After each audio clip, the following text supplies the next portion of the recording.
Nananawagan po ang National Water Resources Board o NWRB sa publiko na magtipid sa paggamit ng tubig.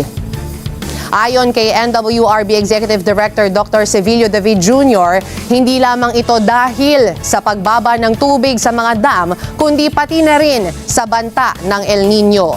Inilarawan ng Pag-asa ang El Nino na mas mainit na temperatura sa mga karagatan ng Central at Eastern Equatorial Pacific na nagre-resulta ng below normal rainfall conditions. Ayon kay David, kailangan din nating maghanda dahil magkakaroon ng kabawasan sa mga pag-ulan at baka hindi na makarecover ng maayos ang mga dam, partikular na ang Angat. Tiniyak naman ni David na sapat pa ang supply ng tubig sa Angat Dam ngayong Mayo at minomonitor na rin ang sitwasyon. Sa ngayon, nagpapatupad na ang NWRB ng contingency measures gaya ng paglalagay ng mga deep well sa Metro Manila na gagamitin ng mga concessionaires kung sakasakaling kailanganin man bilang alternatubing pagkukunan ng tubig.